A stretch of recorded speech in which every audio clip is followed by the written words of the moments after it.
Welcome to Your College Bound Kid, a podcast for parents, college counselors, students, and anyone who wants a deep dive into the world of college admissions. My name is Carter Delloro. I'm from New York City. I went to Pomona College for undergrad, and I worked in admissions at Pomona and Occidental. I've been a school-based counselor across New England and the Midwest, and I'm currently the co-director of college counseling at the Marymount School of New York. Hi, I'm Lisa, a clinical psychologist and a college counselor and a co-author of the book, The Calm College Method. I have one daughter who's graduated from college, one daughter who's about to go to college, and a son who's about to go to high school. I'm Lynda, a college counselor, co-author of the book, The Calm College Method, a scholarship evaluator, a mom with a student at the University of Chicago, and I help families make thoughtful, well-informed decisions about college. I'm Mark Stucker, and I'm the founder and producer. Our mission is to make college knowledge available to all. We care deeply about your kid. We believe college is a match to be made and not a prize to be won. We believe in being genuine and transparent. We are committed to covering a variety of topics, including the tough subjects. Thanks to your generosity, we're committed to providing a minimum of 10 hours of fresh, commercial-free content every month, with episodes every Monday and Thursday. We have a variety of co-hosts because we believe and value diverse perspectives. You're our listening family, and we get great joy every time we meet with you, as we do our best to give you tools so your students can soar and reach their limitless potential. Good morning, friends. I hope you're in a great mood, enjoying this absolutely beautiful weather out there. I'm very excited about today. I think we've got an exciting episode for you, 3 parts. Before I get to that, though, I've got a few announcements to make. So you may remember that Mary LaChance and John Rooney did a product walkthrough for our listeners on the product that they've developed, College App Pro. And Mary's been a longtime supporter of our podcast, has actually been on before, has a strong tech background. John's actually our new webmaster for Your College Bound Kid, and their brother-sister combo. And they share a passion for access and helping those who may not be able to afford some of the other services that are out there, help you with the college process, like private college coaching. So they've developed College App Pro, and it uses AI to help you in your college search. And they did a webinar, on June 1st. Well, I want to announce that the webinar is up on yourcollegeboundkid.com. It's actually really more of a product walkthrough, really, than it is a webinar. It's up. You just have to go to your collegeboundkid.com, and you want to go to the events page. It's under the events page right now, not under the resources tab. And you'll see the product walkthrough. And I encourage you to check it out and see if using AI as part of your tools in the toolkit is something that you think would be helpful for you and people who you know. So that's the first announcement that I want to make.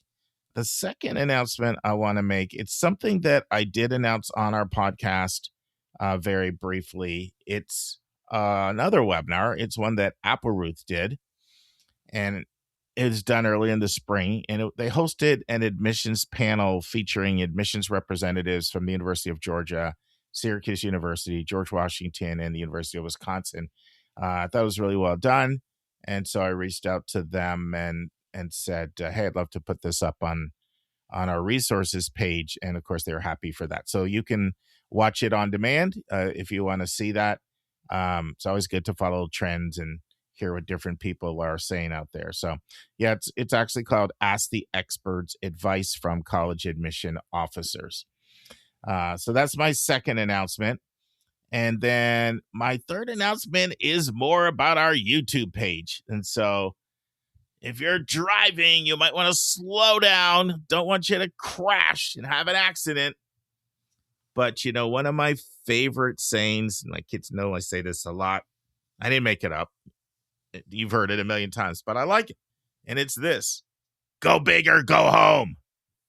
Go big or go home. So, we attempted to do this YouTube page 4 years ago. And to be perfectly honest, I didn't have the right person leading the project. And so I stopped it after a month. You'll find a couple old videos out there on YouTube. That was 2021. Now I'm back and we have the right team doing everything.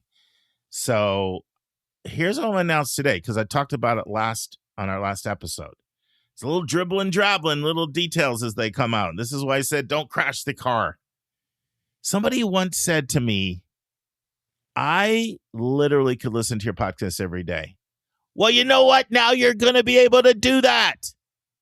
We're sticking with the audio podcast Mondays and Thursdays, but we're going to be on YouTube the other 5 days. That's right. Now, not hour and a half episodes. No, more like 8 to 25 minute segments. And occasionally we'll have a long form, like a long interview. So shooting for at least 3 of those a month. But yeah, you're going to get your college-bound kid. You're going to have access. If you're getting the withdrawals on Tuesday, on Wednesday, and Friday, Saturday, Sunday, yeah, you're going to be able to go on and get new content. So what we're doing right now, just before the launch, and this is the same advice I was given, from the consultant that we worked with on the launch of the podcast, is you want to start with some episodes in the kitty. So back then we had like 3 or 4 episodes that are like ready to go, production calendar. Well, with us literally having 5 new YouTube videos going out a week, I want 25 in the production timeline. So we've already recorded 10 of them, and I've recorded with Christina and Susan together. I've recorded just with Christina. In the next 10 days, I'm recording with Carter. I'm recording with Vince. I'm recording with Kate. I'm recording with Hillary. I just asked Lisa and Lynda about a couple ideas I have that I think they'd be fantastic about to do recordings. And while I'm not recording with Julia coming up right now, Julia's going to be back. I know you've been asking for Julia. Julia will be back. Just be patient. There's times when people need a little sabbatical. She's very excited about this project as well. And then I'm reaching out to Andy Strickler to do a recording with him. So we're going to have a whole bunch in the kitty, and then you just have their production schedule, and then they can go. So, yeah, there's a series we're doing, the most frequently asked questions we get. And I know some people are saying, I thought that was the name of your book. It was the name of my book, 171 Answers to the Most Asked College Admissions Questions. But I went back and looked at those chapters, and it's probably about 25 or 30 that I would choose now in the top 100. So things have changed. So this updated version, fresh, hot off the press. Also doing an extensive Grinding My Gears series. You'll also get some of my soliloquies, some of my rants, stuff I'm passionate about. We're just mixing it up. And there'll be some long form interviews. For the most part, the content's going to be different than what you get on the audio podcast you're listening to now. Although occasionally I may run an interview first on YouTube, and then it might hit the audio podcast like a month or so later. Occasionally I will have a little bit of overlap, but I'm going to say 95% of the content is going to be fresh, unique content. And so I'm an admissions junkie. I'm a nerd. I admit it. I can't get enough of this stuff. I literally can talk to people for hours about this stuff. So believe it or not, 2 episodes a week isn't enough to satiate me. Like, yeah, I'm ready to go. There's so much more I want to share with you guys. We can also talk about some articles. A listener sent me a really, really interesting article literally just before I came on this podcast. I thought it was fascinating. I want to give a shout out to Megan McCullen. She sent me this article. And the article was on how the University of Michigan faculty, they hate early decision and they're not happy about it. It's a local article. And I'm like, this kind of thing we can go over there. I can grab one of the co-hosts and go up there and we can talk about. So we'll do some of that, hot topics in the news kind of stuff as well. And, we might tweak some things as we go along. We're going to be listening to what you guys have to say. We have pros that are managing this for us. I was told by the professionals managing it, if you want to support us, the best thing that you can do is to subscribe to the channel. Okay. And it hasn't come out yet, but it's planting the seed. Subscribe to the channel, to share the videos as they come out, and to put a comment below. And the reason why I say that explicitly is because I actually reached out and I was like, Amita's the point person who's running everything for me. And I was like, Amita, our listeners will do a lot of things to support us. They really will. They share the mission, make college knowledge available to all. They share it. But if I ask people to do 6 things, and why do you say 6 things? Like, share, subscribe, click the bell notification, comment, ask questions. I mean, oh my goodness, they're going to have a migraine headache if I turn around and ask them to do 6 things. So what are the best things they can do? And Amita said the best things they can do is subscribe. Your college-bound kid is the channel. Comment on the videos and click the bell notification, which means you will automatically get a new video direct right into your inbox as soon as we release one. So just let you know all that's coming. All right, let's get to today's episode.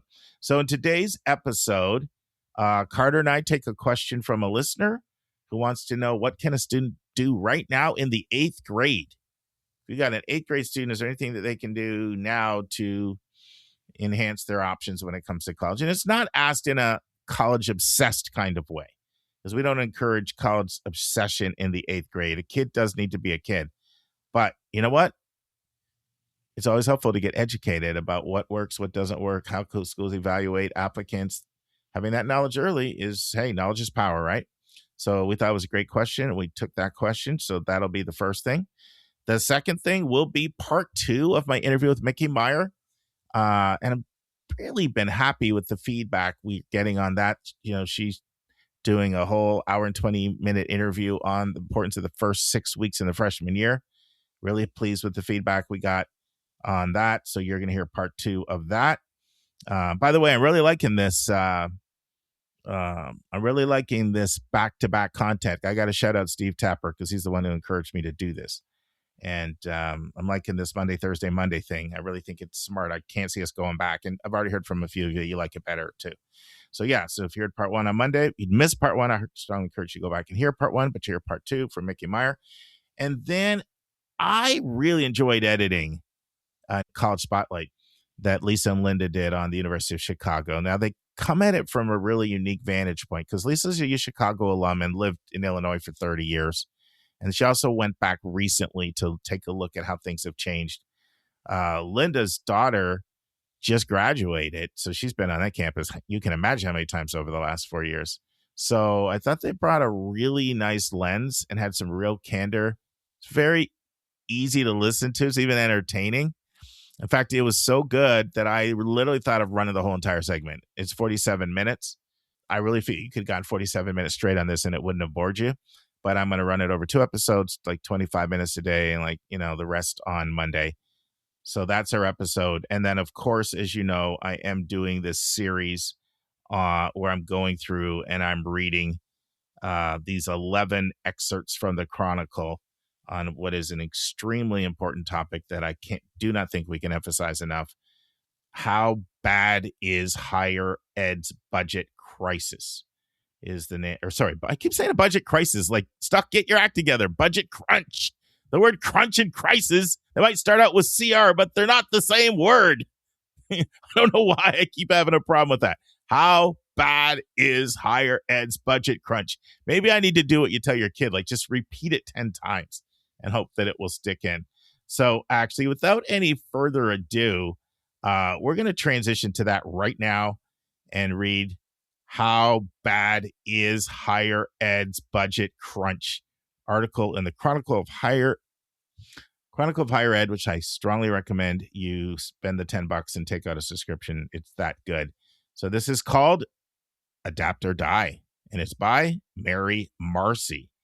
And who is Mary Marcy? Well, she's the president emerita of Dominican University in California, also a senior advisor to the president of the Councils of Independent Colleges, and the chair-elect of WASC, Senior College and University Commission. So you got a lot of different hats she's wearing, right? Here's what it says.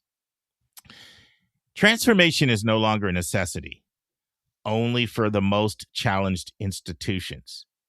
And innovation is no longer a luxury of only the most resourced. They are now the price of surviving. This is not a weather the storm situation. This is an adapt or die situation. My advice for leaders is to be smart about raising money. When I attended the New President's Boot Camp, also known as the Harvard New Presidential Program, some years ago, Larry Bacow told us that you can go broke raising money. He was right, and it's still true. Find philanthropists who are willing to invest in innovation and who have some tolerance for the possibility that not every new idea will work perfectly. Avoid across-the-board cuts. They are never strategic, and they still fail to quell dissatisfaction. Cuts that lead to increased focus on mission are no more popular, but they have the benefit of giving the institution a chance to survive. Investment needs to be strategic too. Investments in the revenue drivers of enrollment and advancement, in other words, these are the two things that departments that bring money into the institution, right? The two jobs I had in higher ed when I was on that side. Enrollment, that's admissions. Advancement is fundraising. So anyway, she says, investments in the revenue drivers of enrollment and advancement only work if you have good people and a good strategy. Investments in new programs and initiatives only work if those initiatives are themselves sustainable. Evaluate new initiatives not only for their startup costs, but for their ongoing educational and financial costs and returns. Leaders must find a way to improve the financial model. It may be through partnerships. It may be through the increased use of hybrid or distance learning. It may be through the integration of AI, artificial intelligence. For smaller institutions, it may be a consortium that you form that leverages the economies of scale. Technology is the primary means available to bend the cost curve, but leaning into it can come with a dip in student success. Technology can make us more efficient, and it can help us reach more students, or it can make us less personal and less effective. Evaluate it on both counts. Some of the conventional strategies, for instance, focusing solely on academic programs that lead to short-term enrollment gains and discrete careers, can be unsustainable for both the student and the institution. Just ask any president of a campus that added computer science in the last decade. At the same time, this is not a moment to wait for the return to normalcy. Indeed, it is not even clear what normalcy is right now. That's Mary Marcy, President Emerita, Dominican University. Next up is called, that'll be week 7, or not week anymore. I'm so in that week mindset. Episode 7 in a row. It's called Trust Deficit. Trust Deficit. And it's about plenty of blame to go around. And it's by Barrett Taylor. And Barrett Taylor is a professor of higher ed at the University of North Texas. So that'll be what I'll read for you guys on Monday. But without any further ado, let's transition to a question from a listener that Carter will answer with me. And now it's time for a question from one of our listeners.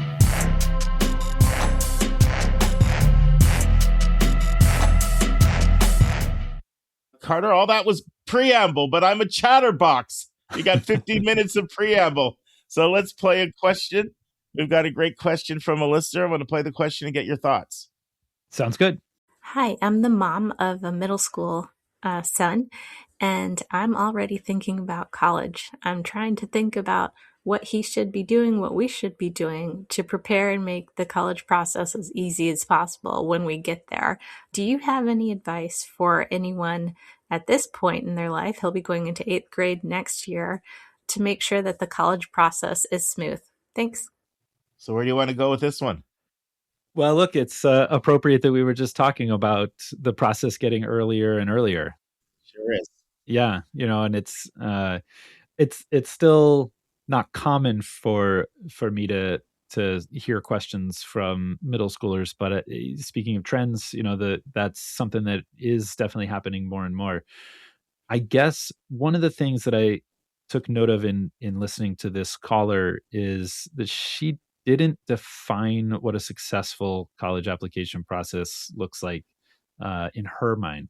Mm-hmm. And the way that I would define it my hobby horse in this process, I suppose, is student health and wellness and the mental health process. And I think, to me, a successful college process are, the students that I work with who are confident and relaxed, and they're staying on top of their work, and they're doing all the things, and they're taking it seriously, but they're not letting it overwhelm themselves, and still making sure that they are keep a healthy perspective and get to spend time with their friends. And so, to me, the biggest thing for a successful college process as you're heading into high school, from a parent perspective, is to establish that support and make clear, to my mind, that what your expectations are, if any, for your student. If it's just, work hard in high school and we'll find something that fits, that works for you. To me, the students that are good, solid students that find a good fit, and maybe they even apply early decision and they can just be done early, they have a very successful college process, and they end up at a school. When students are focused on the fit of the institution, which I would not recommend necessarily starting to do in 8th grade, but keeping in mind, maybe by 10th or 11th grade, as you're starting to explore colleges a little bit more, if you're focused on the fit and you find a good fit, then then the process, I think, can go smoothly and be considered very successful. If every action that a student takes in high school is geared towards being a strong college applicant, to me, that's going to lead to a lot of anxiety and stress down the line in ways that are not necessarily even guaranteed to pay off. A student can stress about every class that they get into, and every test and quiz, and every leadership role in an extracurricular, and on and on and on, and still not necessarily get into the most selective college that they're applying to. But I hear from students in my school and in other schools, all the time, oh, I can't drop, fill in the blank, model UN or something like that, because it's not going to look good for college. And at some point, if your primary motivation is doing things to be a good college applicant, you know you're missing high school, and you're going to end up, like, so much is going to end up riding on that final outcome, that the pressure, I think, is not great for kids. So, to me, hearing that question, I want to encourage students and parents to just establish, supportive, encouraging environments, so that the student knows that their parents going to view them and their process as a success, basically no matter what.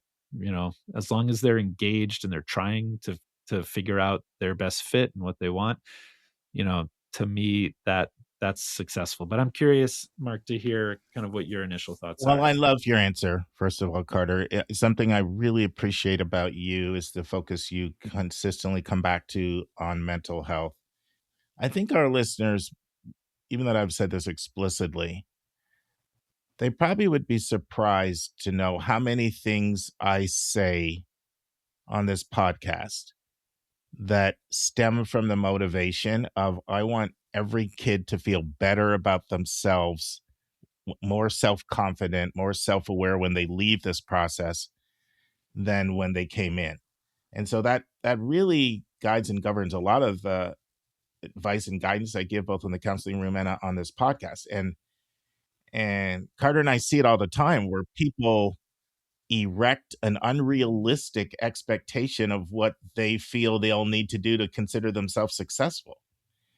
And I'm going to be totally honest. I find it's worse with parents than it is with students. And there's a couple of reasons for that. One is they remember how things used to be 30 years ago, so they're looking through that framework. And a lot of times with students, I find they may have seen what happened to that really, really smart kid that was a year ahead of them that didn't get in to certain schools, or maybe they know 3 or 5 kids like that, and it tends to calibrate a little bit better.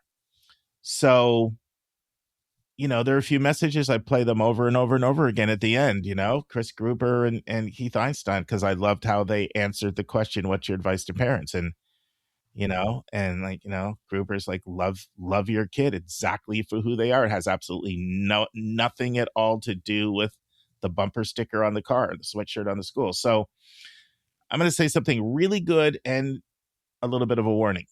So on the one hand, I love it when parents are learning this process early.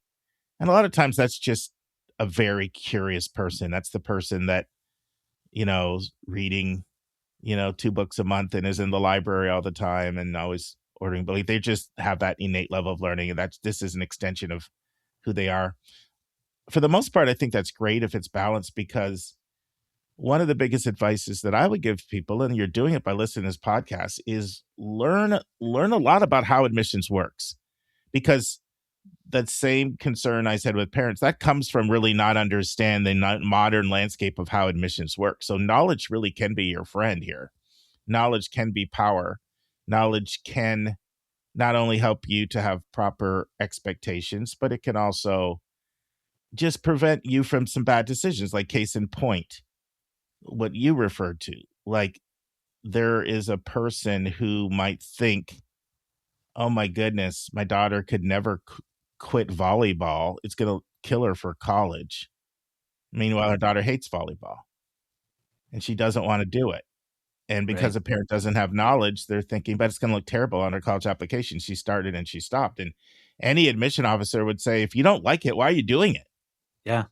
And that's a big thing, right? This could be hours of her year. So by getting informed and getting the knowledge, like, you can really help make good decisions for mental health and your kids' well-being and all that. So getting that knowledge is really, really important.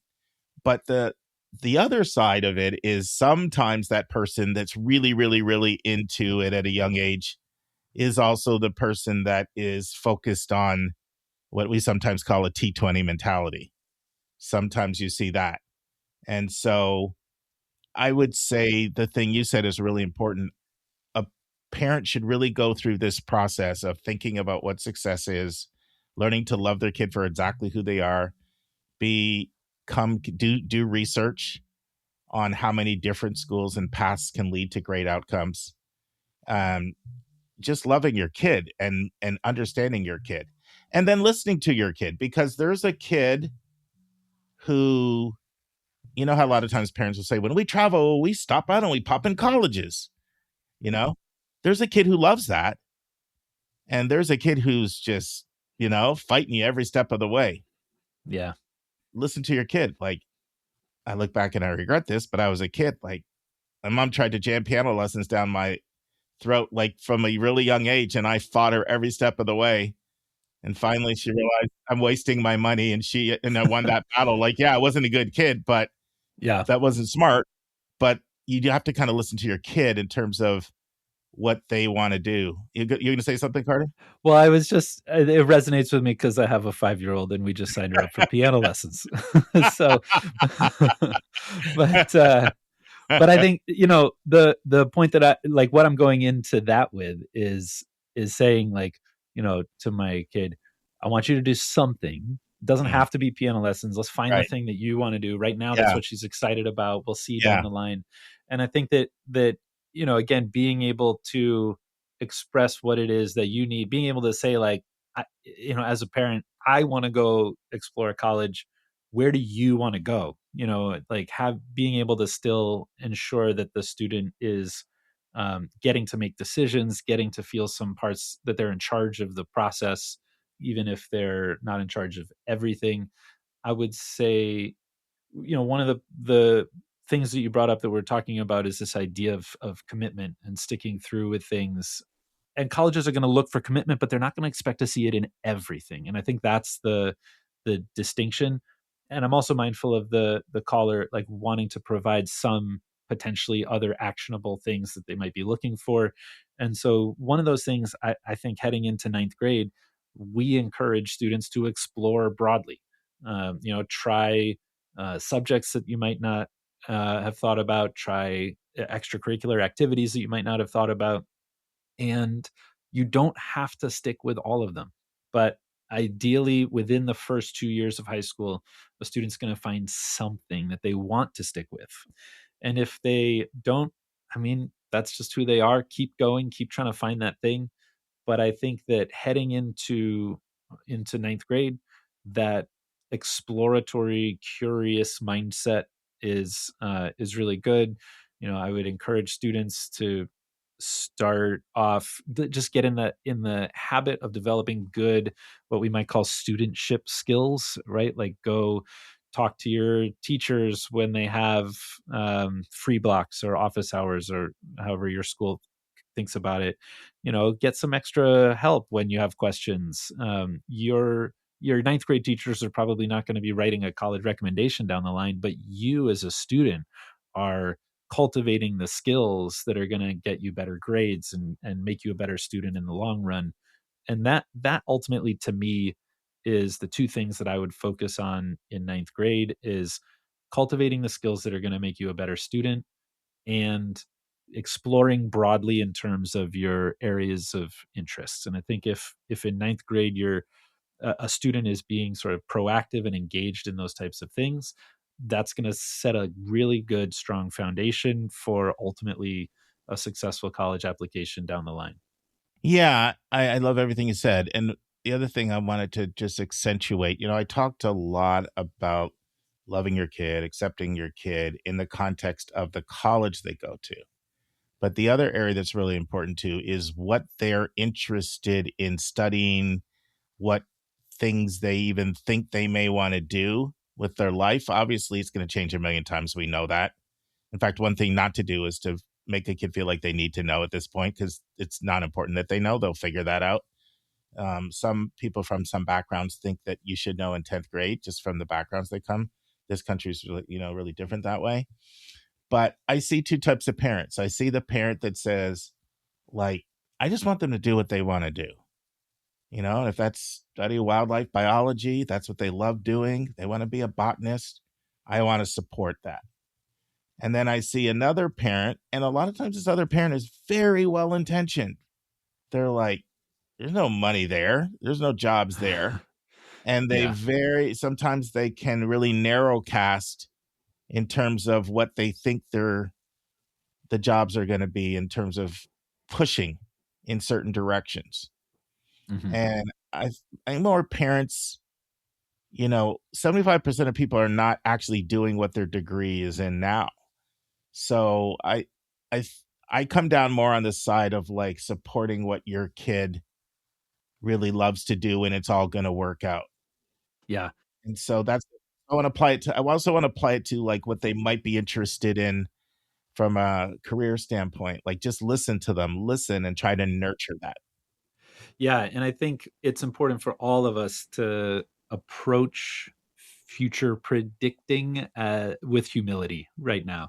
I think if anything, this particular moment in history and in time, between political upheaval around the world, between technological upheaval, I think we don't know what's going to be a good job. And and when the kids that we're working with now are really diving into their career in a decade from now, no one has any idea what that's going to look like with any certainty. And so, to me, that is an opportunity to lean into the specific skills and strengths and interests that a student has, and trust that they're going to find a path forward in the sort of whatever the future holds for us, because of the passion and the ability that they have in whatever it is that they have those things. Yeah, so I do want to commend you for listening to this podcast at this age, because the knowledge that you're going to glean will be very helpful. So I do want to really accentuate, like, getting knowledge of how things works is good. But the most important thing I want to say is, like, when I think of what could be the best things that your kid could say about you when they leave the home, if they could say things like, "Man, my mom was always an encourager, you know? Mom made me feel like no matter where I went to college, she was going to be just as proud of me. She wasn't going to love me more or love me less, or be more proud of me because I went to this college versus that college. Mom made me feel like it's my decision about what I want to do, and she was going to support me." Like, those are the things that are really going to nurture a strong sense of self-esteem and prepare someone really well to go into the next stage of life. So I know that sounds very squishy, this sounds so squishy, but I do think it's the most important thing. I think the technical things of, make sure they start this extracurricular here or do this there. Like, I think those things aren't that relevant. Like, there's time for that. Just getting to know your kid right now and supporting them with their strengths. Listen to their teachers. Like, I started doing something a while ago with my students where I said to them, at the end of the year, sit down with your teachers and say, what do you think I did really well? And what do you think that I need to do to improve and be a better student or person? Like, do you realize what kind of knowledge a student can get if they did that at the end of the year with every one of their teachers? Yeah, which is demonstrating that they're not motivated by their grades, right? Because at that point, the grade is done. But it's building on this year for next year, And you're making me think of a blog post, or I guess a Substack post that I recently read from Jim Jump, the veteran college counselor, he's at an independent school. I'm at an independent school. He was talking about what are parents paying for in a way when they pay for the tuition to schools like ours. Are they paying for a particular outcome, or are they paying for the expertise and the wisdom and the guidance that schools can provide? And I would certainly encourage families to think about it in the latter way, right? To think about these are, in many cases, are teachers and educators that have been doing this for decades. It's their full-time calling, and for many of us in college counseling, it's the same thing. And we can we have a lot to give, and so want to encourage folks to listen to experts also, I guess. Yeah, and I don't want to pretend that what I'm saying is easy. Like, if your kid wants to do something that you like, I don't see much future there. Like, that's not going to be easy, emotionally. So don't make it sound like it's not going to be easy. And it may be a phase in life they go through, or maybe they're so passionate about it they turn out, to do well with it. But I just want to say that here, like, I'm not saying that what I'm suggesting is easy, but I think it's the goal that we go for. So hopefully this was helpful. It's a fantastic question. I feel like we probably could talk about it from so many different angles, when you get into grades and summers and what's imbalanced and not imbalanced, and how much do I react if I don't see the performance that I would hope to see, that I think sets somebody up for more options. Like, how hard do I come down? Like, there's so many different ways we could go with this, but I think this was a good conversation. Carter, I almost feel like we need a part 2. maybe soon. Yeah. Thanks again, my friend. Friends, you now have 7 books you can pick from if we play your SpeakPipe question or comment or tip on the air. We have our 4 Princeton review books, The Best 390 Colleges, College Admissions 101, Essays That Kick Apps, and Princeton Digital SAT Prep. Our 3 new editions are The Calm College Method by Lisa Rouff and Lynda Doepker, paperback or Kindle, Peter Pitt's Small College Magic Kindle version, and College Unmazed has a book, Your Guide to Design and Document Your Home School by Holly Ramsey and Michelle Everett, paperback edition. Our authors have generously agreed to cover the shipping and handling. Just send your name and full address, the book that you want, and the episode number where we aired your SpeakPipe question or tip. Please send that to your collegeboundkid@gmail.com, and we'll forward your request to the authors. All right, friends, let's transition to part 2 of my interview with Micki Meyer from Rollins College. We're focusing on the importance of the first 6 weeks in the freshman year. She's an expert. And now this week's interview with a special guest.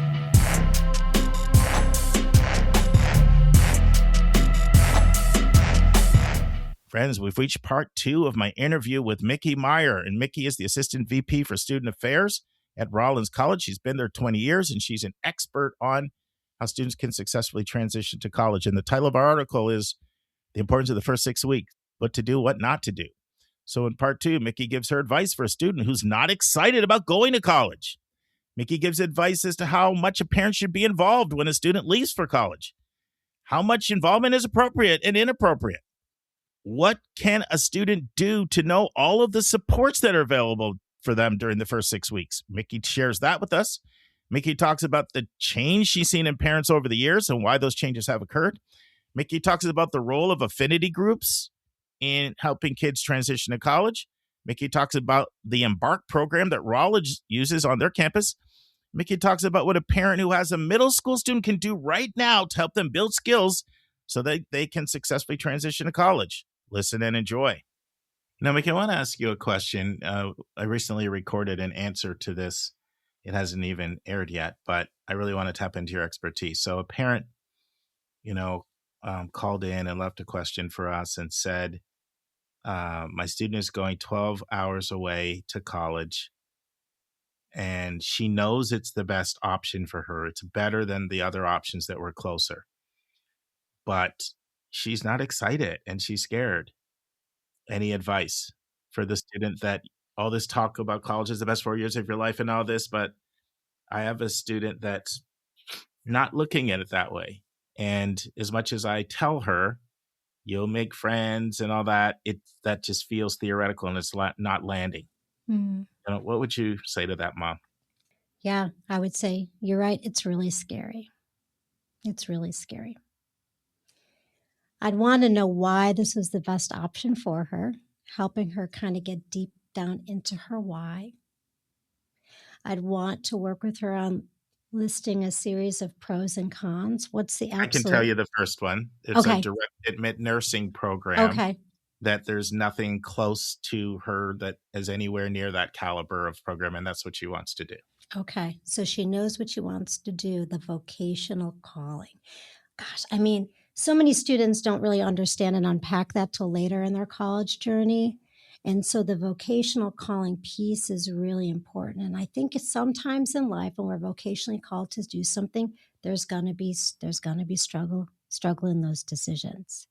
But I would encourage the parent to say to the student, to take a step in, to give it some time. I'll tell you, Mark, I didn't go too far away from home, but I really wasn't interested in going far away either. My father passed away when I was a little girl. I was very closely connected to my mom.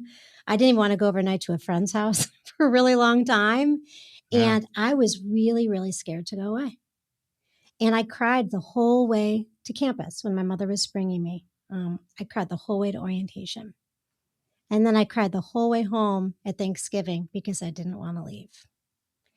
If we don't step out into the unknown, we never know what could be, especially for students who are vocationally called, and there are these incredible, unique programs that might not be in our backyard.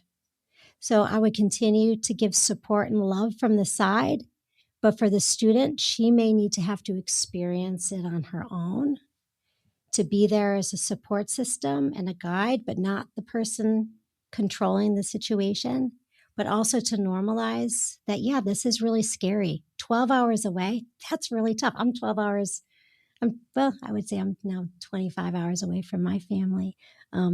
It's really hard, but you don't know what could be if you don't try.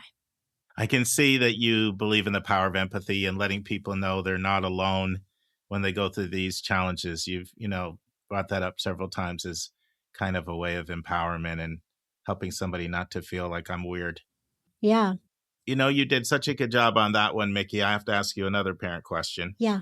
So, so much has been written of helicopter parent and all the new names we have for that. What is the appropriate letting go from a parent? Like, what's too much smothering? What's your advice for a parent and their communication to their student during the first 6 weeks? This is a great question. I do not believe there's a one size fits all. But what I do think is the common thread is being in relationship with your student, your child. That might look different based on you knowing your child and what your child needs. I think often we use our own needs to dictate the relationship and not lean into what our children are telling us or our students are telling us. So I would say it's really important for you to try to silence your own desires and needs and try to understand and lean in to what their cues are. It's really important for them to be able to struggle through ups and downs and decisions.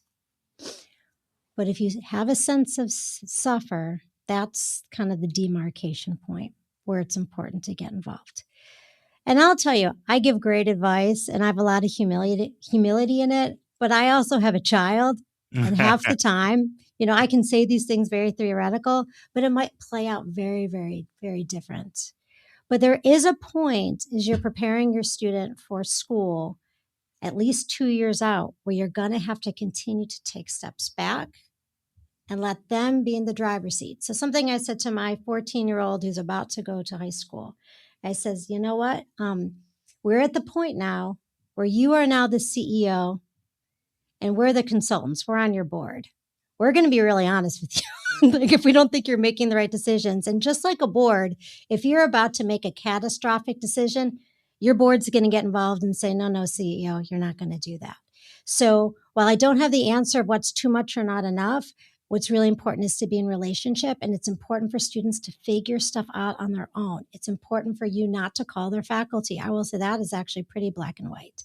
Unless there's a pretty egregious situation going on, there's never any point where you should be calling a faculty member and asking for their grades, how they're doing in their class. There may be times on college campuses where you're going to need to talk to student affairs support people, especially one of the things to look for is offices that are in parent programs or student and family care. Those are the guides to work with families and parents to help you reformulate how to speak to your student.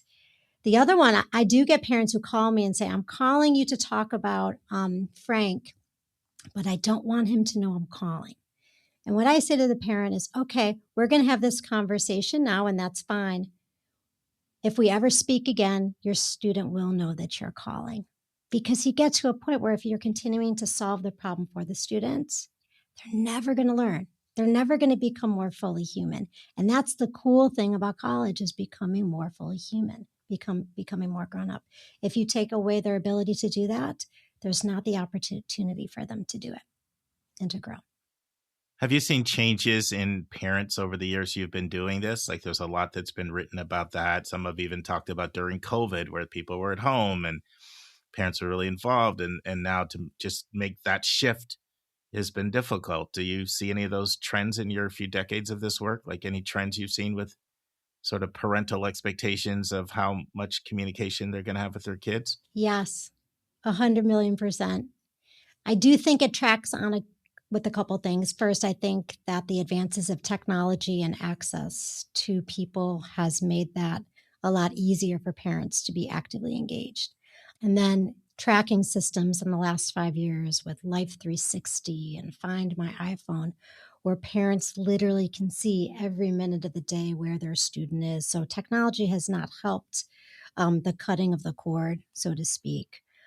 I don't know about you. I mean, I can share from my own experience, and I hate to do this because then I sound like, oh, well, back in my day. But back in my day, I spoke to my mom on Sundays, and calling this long distance calling was so expensive, so we couldn't do it. I spoke to her on Sundays. I would call her collect, and she wouldn't accept the charges, and then she'd call me right back. And everybody talked to their parents on Sundays, where now there's this constant, because of technology. Some of the big things that have changed really in the last couple of years, we do have parents who will reach out and say, I looked at my son's 360 and they haven't left their room in the last couple of days, and I'm really worried about that. Or I'm noticing that my student's not going to class. Gosh, that's tough. That's really tough. That's really tough stuff, because if I'm in that parent seat, that would make me nervous too. But also the constant tracking, I just don't suggest it because it'll drive you mad. Your student maybe left their phone behind. Maybe they turned their track. There's so many, nuances to tracking students. But it has changed a lot. I think parents, and I don't want to speak broad. I think there's some parents who are afraid for their students to engage in the struggle because they want them not to feel disruption or disappointment. But engaging in the struggle is what creates great growth. No, I love it. And by the way, I really loved your answer. There's not like one size fits all, because, I get questions like that all the time as a college counselor. How many colleges should I apply to? How often should my student meet with you? Like, there's not a one size fits all. Like, somebody's going away for a summer camp for 6 or 7 weeks. It's very different than someone who may have the most time they've ever had. Mm-hmm. And, and I won't get into how many colleges. There's a million reasons why that number is not going to be the same from student to the next. So I mean, it's not the simple answer, but it's the accurate answer to say that it's going to vary depending on individual circumstances. Right. And we're all unique. We're all unique beings. I guess think of things in frameworks and not in absolutes. Mm-hmm. Just like all our bodies need different things, all our minds, we come to the work differently. I mean, if you have a student who's showing great independence and is a really good decision maker, that's the gift, right? Take steps away. If you have a student who might be struggling through some things, not struggling because you are controlling or micromanaging, but because generally on their own, you're going to have to give them something a little bit different. But the goal is to continue to take steps back, be more on the side, and allow them to learn and to grow. But it's definitely not one size fits all. So, Micki, there are a lot of resources that colleges have to support students. And most instances, students either don't know about the resources or they don't realize the breadth of the resources, right? Like even something as simple as academic success centers. They may not know that there's a speed reading class if you're having struggle with reading, or there's a writing center, or, we get into all the different aspects of advising and multicultural affairs and mental health and career centers and internship. There's like so many different supports that are there, and it can be affinity groups. And what can be done so that students can realize like the breadth of support that exists within the institutions? Because a lot of times these organizations, they would be incredibly helpful if the student even realized what they did and how they can address their issue.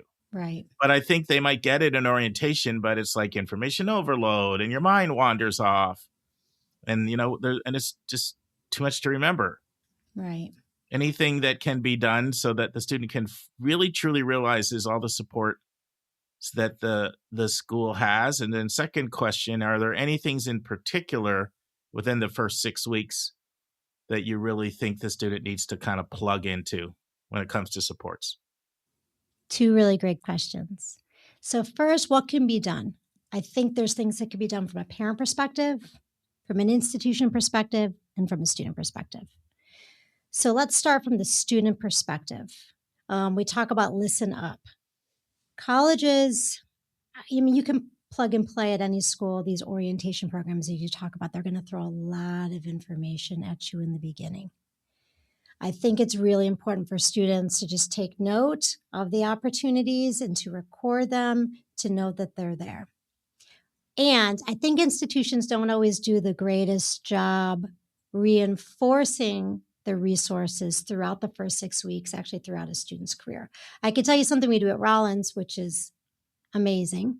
And for schools that have a first-year experience program or a program for transfer students, those resources are introduced to the student throughout their entire first year, especially their first fall semester, and then they're reintroduced to them. Whether it's, and I'll take the last question, some of my favorites are some of the things, the Tutoring and Writing Center. I don't know a college that doesn't have a robust Tutoring and Writing Center. These are students, peer leaders, who are paid to work with students on specific discipline knowledge. It's a free pass. I mean, generally in other places you have to pay for this, and colleges have those right on site. The other one, are the other two, I guess, that I love, they're often at least in our first year program and reintroduced to students, is our counseling programs, our counseling and testing programs, which these are, counselors who are vocationally called to work with college students to help them through some of the challenging times that they're dealing with on college campus. And then the other, a lot of colleges have what would be called like student outreach resource centers, case management centers. And these are people who you can just sit down and say, hey, I'm struggling with an issue. It might not be a mental health issue, but having hard with executive functioning or time management. Those three types of offices are really there to help students throughout their entire journey. But in the first 6 weeks, they could be critical for students who are misstepping a little bit as they get in. So first year programs really are about the reintroduction of these resources throughout that first year. But colleges need to find a better way through. I do agree with that. I think that often it's shared through social media, through email. Students aren't always engaging on their email.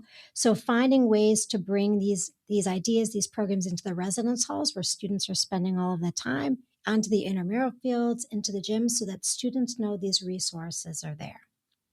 From a parent perspective, if I was a parent and I'm kind of looking at the whole playbook, I'm thinking, how can I be the best support person, the best guide on the side?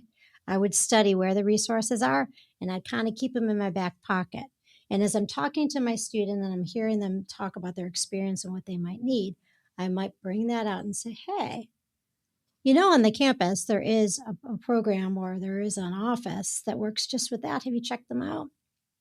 Now, they may say no, or they may say, I'm not doing that. A lot of times they say, I'm not doing that. I'm not going to go there.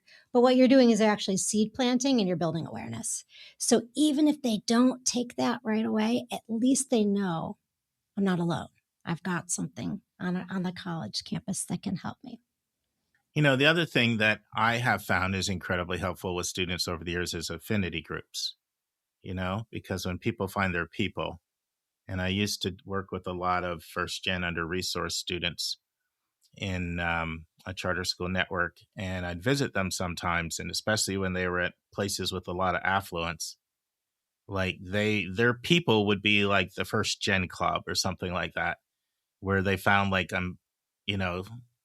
it can be intimidating, like the cars kids are driving and the way they spend money on weekends, and I don't have anything like that. But then this is where like I find my people. Can you speak to like how important it is to sort of find your people? Yes. The most effective and powerful student groups on a college campus are affinity groups.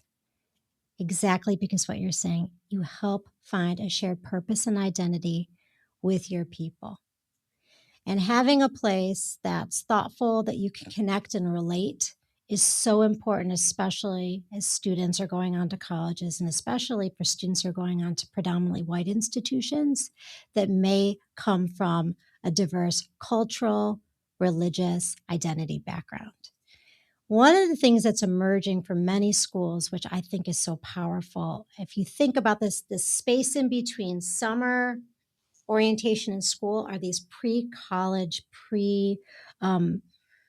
pre-matriculation programs that are set up for students to get to meet other students just like them and form community and a sense of belonging. And I'll tell you, at Rollins, we have a program called Embark. We have two programs. One I'm going to focus on is called Embark, where it's almost like the backstage pass to the backstage pass, where students come to campus early.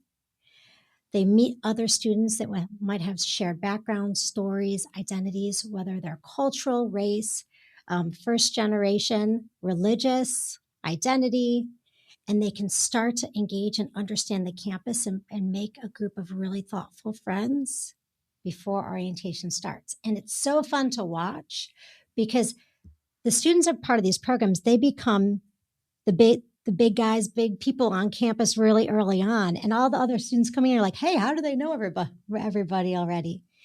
Keep an eye out for programs like that, because I think they can be some of the greatest differentiators. When we talk about cultural affinity groups, whether they're the Divine Nine, fraternities and sororities, different religious organizations, different international organizations. The beauty of college is there are so many groups like that on campus, where that's a way for you to build connections and find people. But also, if you don't come from those type of identities or backgrounds, it's a way for you to explore and understand students and build connections for students who might be different than you. And then finally, I will say that this is where the power of mentorship can become really, really powerful on a college campus for students who might be walking onto a campus and thinking, oh gosh, I feel like I'm alone from an identity standpoint. Faculty and staff who have shared cultural experiences and identities are often mentors on college campuses for students. And in colleges that do this really well and right, which I think Rollins is one of those, create a network of faculty and staff to make sure that we're walking alongside students that could potentially use additional mentoring support and community of belonging. Oh, that's great. I've really found those to be invaluable. And one thing that I've learned is you don't always know what is that sort of dominant social fabric from one person to the next, right? Like for one person, maybe it is religion. Maybe for others, it's just finding others from their socioeconomic stratas. For somebody else, it could be very much cultural. I remember back in the day at Princeton, originally they had like one Latino club, but there was such differences within the Latino community that they had to form separate clubs because certain clubs weren't meeting the needs of others until they found like their people, because that's such a broad category, and it could be lots of different identities that people have. Yeah, no, that's good stuff. So I have a question for you. What can a parent do with a middle schooler or a high schooler right now to be preparing for as smooth a transition? We realize it's a lot of times the flight lands when you're flying in. It's still a little bumpy. So I'm not saying it's going to be just perfect, but what are the kinds of things a parent listening now can do to help their kid ensure a higher probability of a smooth transition? I love that, because I'm in that right now. You can apply it to yourself. I'm going to apply it. And I can tell you what we do, if that's helpful. Sure. I make a point every week, even if it's for 10 minutes. So we're talking early, middle school, early high school, to start thinking about college. Part of it is, where do I see myself going? What type of place, what type of experience, where might it be? And then the other part of it is, what do I want to do when I get there? So it's that two-sided thing I talked about early on. Not so much where I'm going. Part of it's, where do I want to go? The other part is, what do I want to do when I get there? And over time, let's say starting in like 6th, 7th, and 8th grade, that conversation might be 10 minutes a week, as much as they're able to. You're planting seeds, right? And then as you're getting into the college experience and journey, as you're getting ready for test taking, you're building college applications, you're building a resume, that starts to get really, really real second semester of freshman year, really intense junior through first semester of senior year. But you're starting to plant seeds early, and starting to normalize this idea of going to college and thinking, wow, college could be for me, because our kids are getting so much information from other people that's being curated outside of our homes that are giving them ideas. So even my son recently said something about, he's like, well, maybe I might not go to college because what if I get a job making $50,000 a year? Why would I have to go to college? And so they're getting different information. And, maybe he decides he doesn't want to go to college, but I don't want that to be the factor. I'm going to make $50,000 a year. I don't have to go to college. So you're starting to normalize the college going conversation. The second thing you're doing is you're focusing deeply on this idea of caring for self and caring for others. So when I think about some of the reasons that students don't persist in college, often people think it's because of academic rigor, but it actually goes to this idea of caring for self and caring for others. And the ways in which you do that is you start to create the conditions for students, for your kids to understand a healthy self-concept, asking for help, believing in themselves, building resilience, and helping and thinking about their inextricable relationship with the other people who are around them. Part of care might also be having a sense of responsibility and ownership in the home. So my son does his laundry, and he's done it since he's been in 6th grade. Now, does he do it perfectly? No. Does he finish the cycle? Not always. But we're starting to build this idea of him taking responsibility for things in his own life. Now, we're talking college, and I'm talking life skills here, but understand that life skills help prepare students for the smooth transition to college.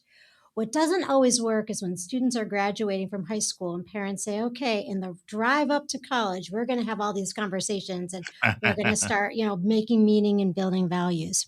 Friends, this concludes part 2 of the interview with Micki Meyer. Hope you join us next week for the final part. All right, friends, I've been bragging about this spotlight that Lisa and Lynda did. It's time for you to hear part 1 of 2. And now it's time for our college spotlight of the week.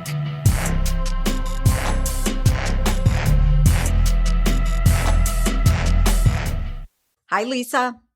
Hey, Lynda, how are you? Lisa, I am doing so well today, and I'm glad to have this conversation because it's a long time coming. So am I supposed to say how long is it?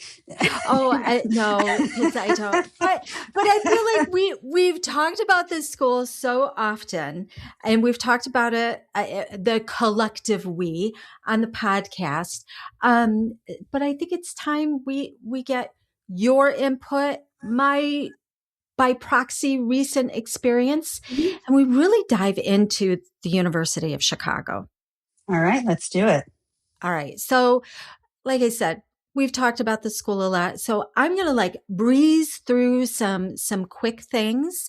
School is on the south side of Chicago, in Hyde Park, in viewing distance of the new Obama Presidential Library. Fun fact, it took my kid a long time to realize, yes, that's what that building was going to be, all of the cranes and everything you've been seeing for the past 4 years. Really on top of things. This school is about 7,500 undergrad students. I love that size. I think that's kind of a Goldilocks size. I agree. But the good thing is they're getting ready to grow.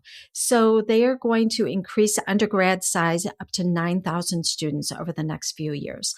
So as much as I love that 7,500 size, 9,000 sounds good too. And I love it when terrific schools grow.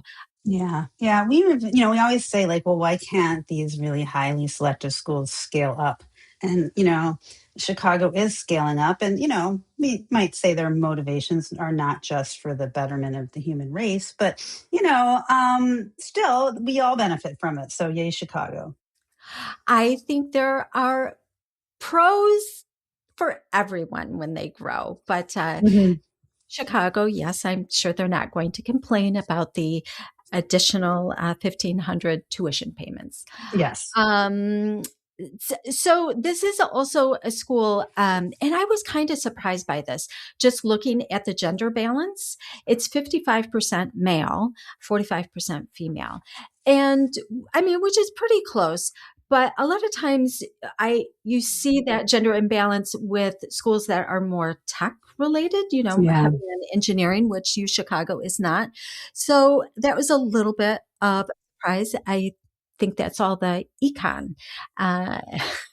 Well, when I was there, it was about 65, 35, 35 being the women. And, I'm just saying, ladies, that can make for an uncomfortable environment for you. At least it did in 1987 to 1991 for me. I really hope things have changed. But there was a lot of not fun parts to that for me.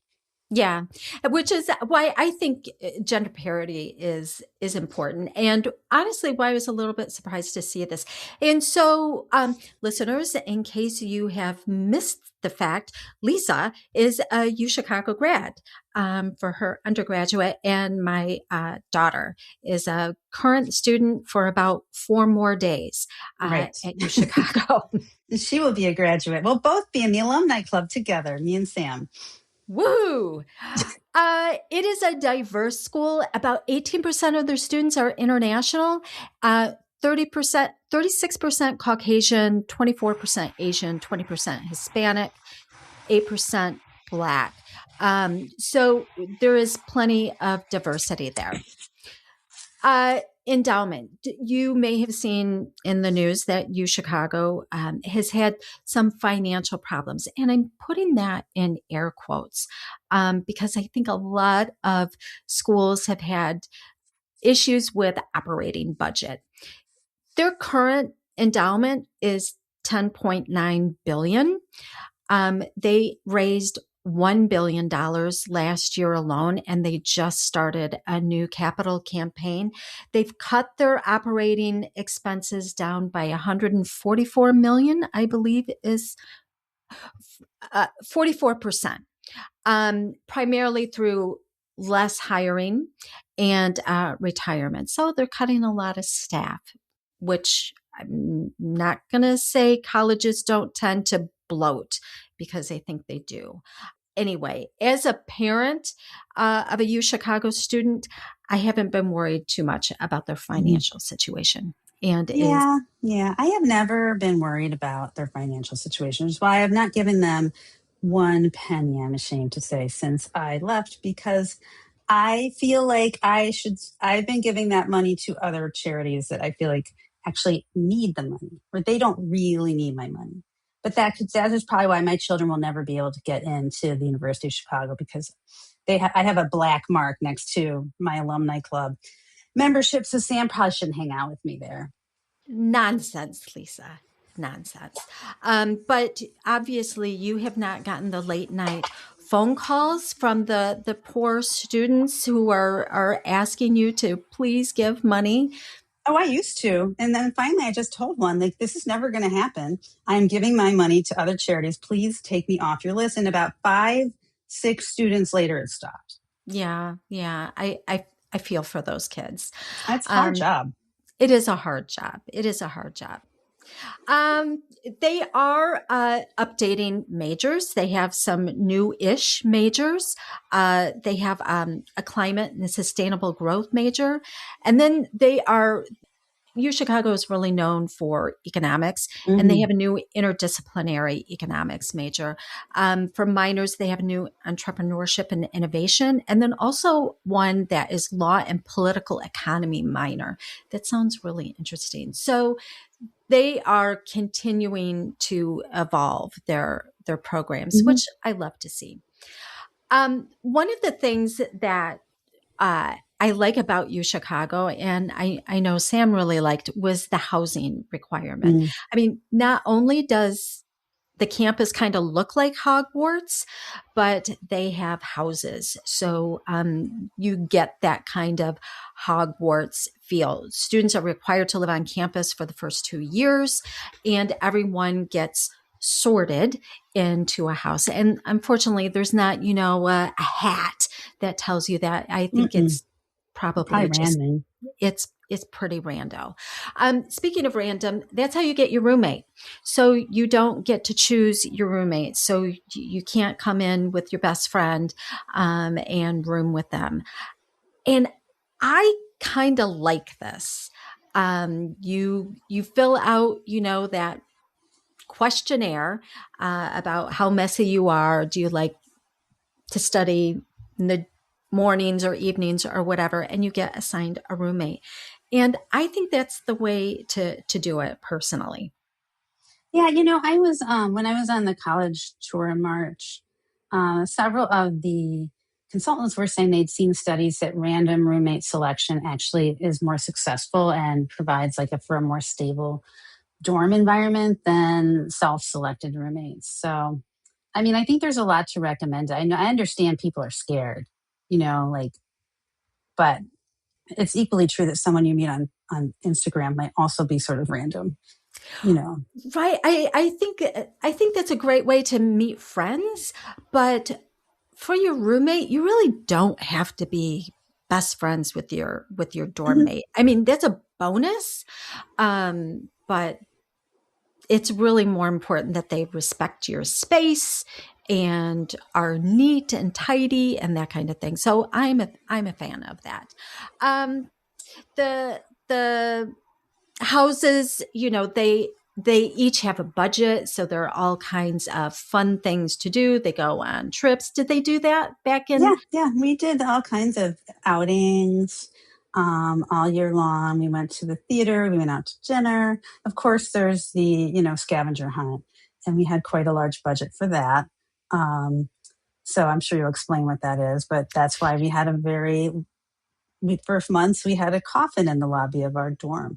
Oh. Um, So what Lisa's talking about is scav. So they are known for this big scavenger hunt, and it just ended this year's like a week or so ago. So and a lot of times it's house teams that get involved. So did you participate in scav? Yes, of course. I mean, you can't get more fun than that. So well, not at the University of Chicago anyway. You can't get I'm more fun sad than to that. say that is not an activity that my own student participated in. But it is that one thing. There are a couple of things you hear about, when you go on a college tour. And at U Chicago, you're always going to hear about SCAF and Zombie versus Human Club. So neither one of those my student participated in, much to my chagrin. Anyway, so residence halls. The other thing is, and I know, Lisa, we've talked about this before, and that your dorm is no longer there. So they have a wide variety. They have brand new dorms, just, look like high rises, but they also have these wonderful old dorms right on the quad. You might get lucky and get the dorm, Kurt Vonnegut's dorm room or something like that. And of course, there's no elevator and no air conditioning in those, but they're like big and beautiful and, have gargoyles outside the windows. Those would be my first choice instead of the lovely air conditioned high rise where there aren't enough elevators. So you have a wide variety of dorm choices there.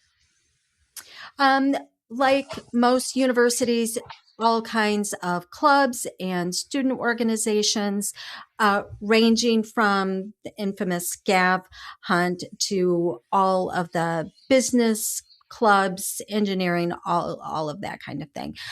Student newspaper, the Chicago Maroon, highly recommend. This is a school that is diverse. It is LGBTQ friendly. It is also a place that believes in freedom of speech. So there are no safe spaces on this campus. Students are going to be surrounded by people talking about all kinds of things, which I think is a good thing. So you have students who regularly make appearances on more conservative news shows, as well as students who are very vocal on other topics. Does that sound fair? I'm sure that was the same. I would say that for me, that was one of the charms of the University of Chicago. It's just sitting around the dorm till 2 a.m, just talking to people and learning what their opinions and thoughts were about things. And coming from kind of a hickish suburb in Missouri, I had never been exposed to those kinds of thoughts and things before. So it was fascinating for me.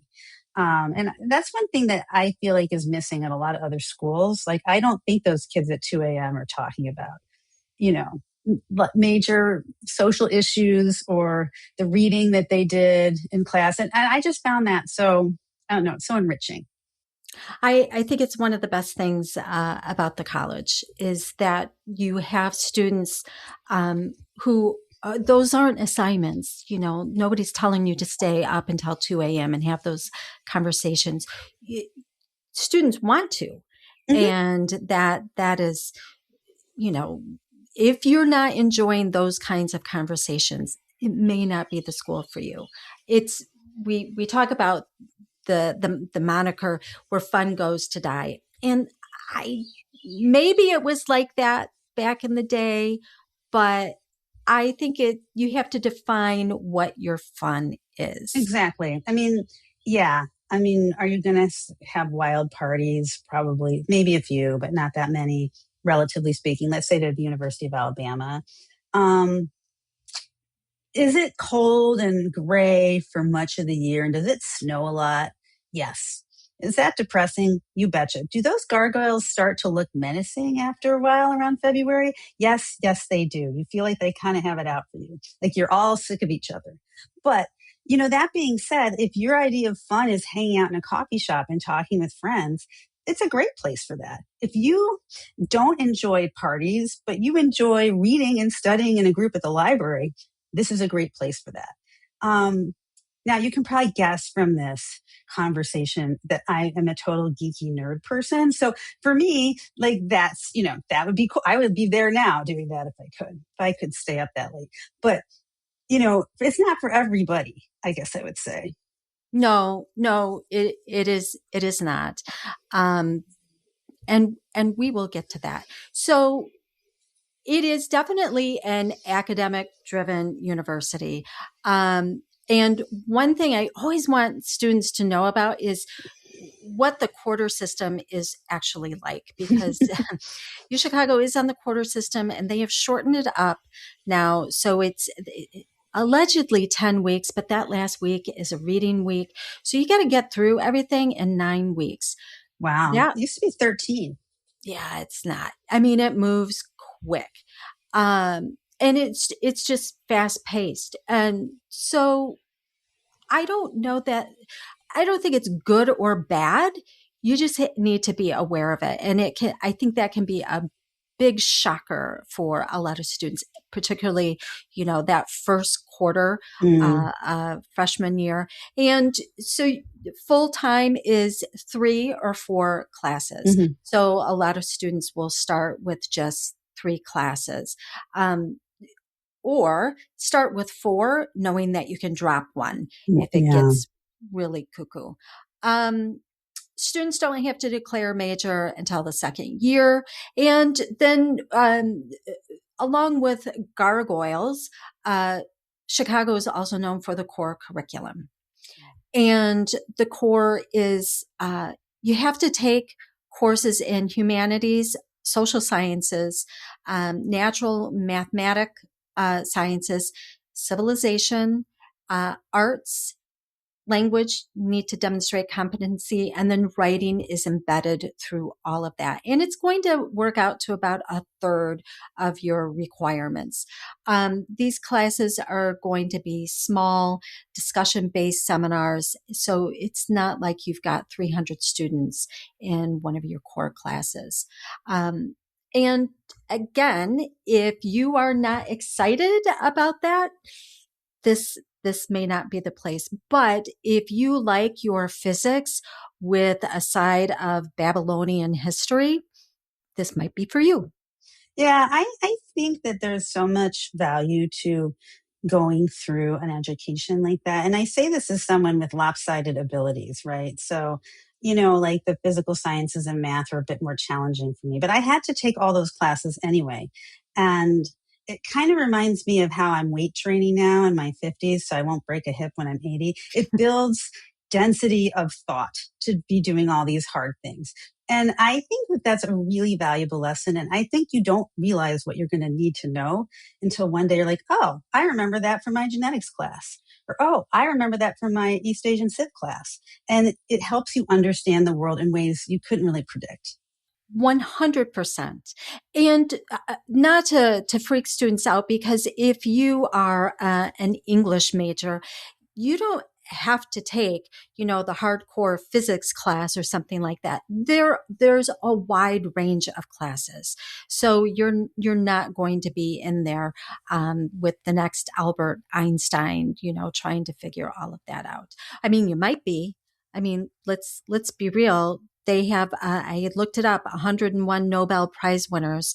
So you very well might be next to the next Albert Einstein. But you don't have to do the same physics homework. Strong programs. it's a school where they're really good at a lot of things. Yeah, it's like all of them. I feel like they're strong. Yeah, it's really tough. But they're probably best known for economics. The Chicago School of Economics. They've got some current Nobel laureates on staff there. The guys who wrote Freakonomics are there on campus. They're known for their math, statistics, their public policy is very strong. Sociology, computer science is getting stronger. Philosophy is good. Again, they do a lot of great things, but economics is probably what they are best known for. And by far the biggest major on campus is econ.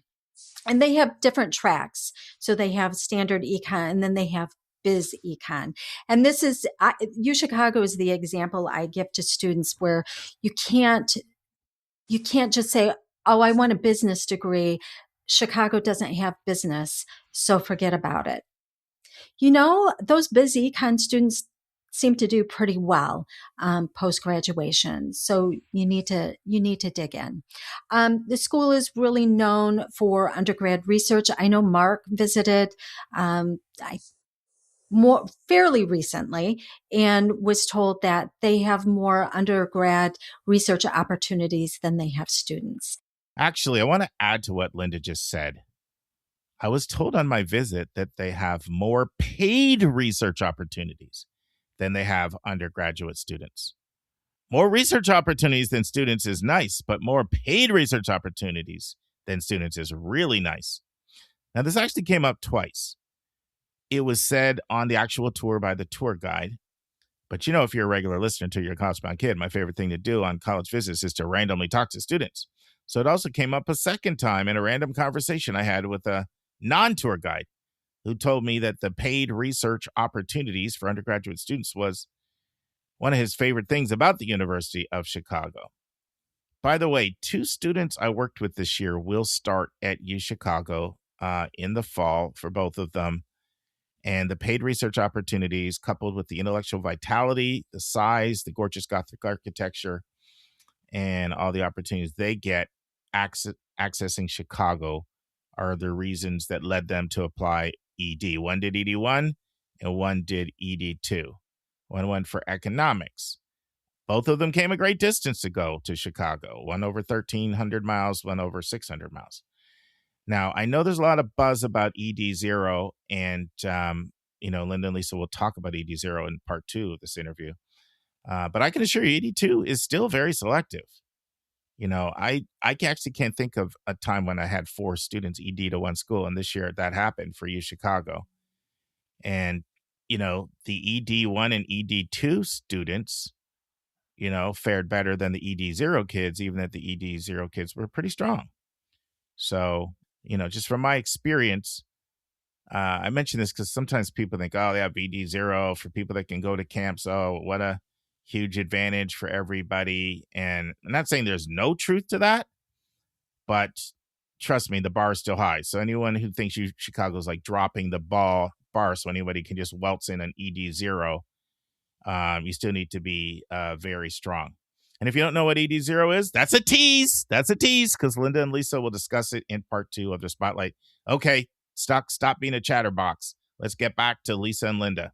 I hope you're enjoying their breakdown of UChicago as much as I enjoyed it. So there really is a lot of research happening on campus. Study abroad is a big part of this. And, Lisa, every college out there has study abroad. And I just ask students to take a look. Do they have their own campus or their own center? Because that can make a difference. And UChicago does have several centers. They've got one in Paris, Beijing, Delhi, and Hong Kong. So the programs are taught by UChicago faculty. There's no question about whether or not your credits transfer. Your financial aid works with you. So I love their study abroad programs. They make it very accessible. And a lot of times you can knock out part of that core, like the Civ, by hanging out in Paris for a quarter. And I shouldn't say you're hanging out in Paris. I mean, you still have to do the U Chicago academics. But at a Parisian cafe on the River Seine, right? So. It is quite lovely. It is quite Mhm. lovely. Something else to think about, like a lot of schools, sometimes this comes as a surprise, placement tests. So for U Chicago, you need to usually by the end of June complete a mathematics assessment. Regardless of what math you took in high school, you still have to take this. And then depending on what you want to study, you might have to take chemistry, language, placement, and that determines where you get placed. Let's talk about, you're going to be so surprised, Lisa. Let's talk about athletics at University of Chicago. Okay. Sports ball. Sports ball. They have them. They do have them. They do. They even did when I went there. Yes, it's quite exciting. Because this is my husband's most favorite thing is the very first Heisman Trophy won by University of Chicago way back in 1930 something. Yes. So it is on display in a case somewhere on my phone. I have a photo of that Heisman Trophy.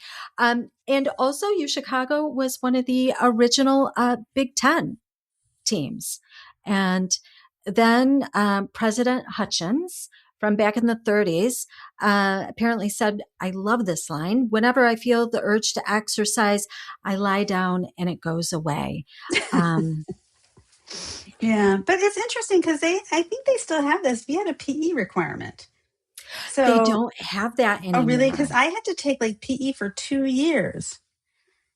I don't think they have that anymore. I don't think that they do, but they do. So for a while, like they got rid of football, but they brought it back, and actually they are quite good at some of these D3 sports. So and this is like my second favorite U Chicago sports story. I think it was last year, a couple of years ago, their men's soccer team won the national thing with a female coach. And it was the first time a female coach had coached a men's soccer team to a national championship. So yay, girl and boy power, all at the same time. All right, friends, that concludes part 1 of 2. Hope you join us next week for the final part. Friends, on Monday's episode, you're going to hear a couple things. It's going to be a simple, straightforward episode. You're going to hear the final part of Micki Meyer's interview on the importance of the first 6 weeks. You're going to hear the final part of Lisa and Lynda's spotlight on the University of Chicago. And you're going to hear 7th of 11th entry called Trust Deficit by Barrett Taylor from the Chronicle of Higher Ed, looking at, let's see if I can get it right this time. How bad is higher ed's budget crunch? And friends, earlier when I was talking with Carter, I talked about how I like to play a few times a year endings from both Heath Einstein and Chris Gruber, because I thought they absolutely nailed it with what they said at the end of that episode. And so I'm going to close you out with words of wisdom from Chris Gruber from Davidson College, who, by the way, I know a lot of you have been asking me this. Your daughter went to Davidson. When are you going to do a Davidson Spotlight? Well, Chris and I are doing that interview this summer. So I am doing that interview. You will hear Chris Gruber back again. It's been almost 5 years since he was here. But let's close out with words of wisdom from Chris Gruber from Davidson College, a 40-year admission vet, by the way, of 2 schools, University of Richmond, Davidson College. 40 years. Pretty cool. All right. Last question. Your best, well, it's really 2, but your best advice for students? I'm going to give you 3 because you're... Oh, you keep changing the number. What's the deal here? Come on, you're a professional interviewer. What are you doing? Being unprofessional. Best advice to students, parents, and college counselors. Yeah. I think for students, one is going to be appreciate that you have more control of this process than you ever think. you do. There's so much of it that you can shape. Do things early, do things in a timely fashion, and you're going to do very, very well. And know that there's not just one place. I think there are a variety of places that you can go to. Treat it as though it's almost an additional course. Spend some good time on it. Because I think where you spend your next 4 years can be a powerful, powerful thing for you. So there's one. To the parents, I think students feel a lot of pressure in this process. So the greatest thing to do is tell your students right now, before they're starting the college search process, that you're proud of them. And it will have nothing to do with the label that you put on the back of the car, or the sticker, or the sweatshirt, or the hat that you ultimately end up wearing down the road. You're proud now, and it doesn't have to do with where they're getting into college. And with counselors, it's always going to be, know that we're in this together. We are partners, we are colleagues, and we are here to serve. And I know that there's a lot of places that you need to be managing and understanding, but let us know how we can help you. We're ready to do it at any step of the game. See you Monday, friends. And that's our show. A big thank you to you, our listeners, for tuning in this week. If you find this podcast helpful, please follow us, and you will get every single episode as soon as they are released. If you want to support our podcast, you can click the share button and send it to your friends and acquaintances. You can say positive things about YCBK on social media. And you help us stay commercial-free and pay our staff by donating at yourcollegeboundkid.com and clicking the donate button. You can write a review for us on Apple or Spotify.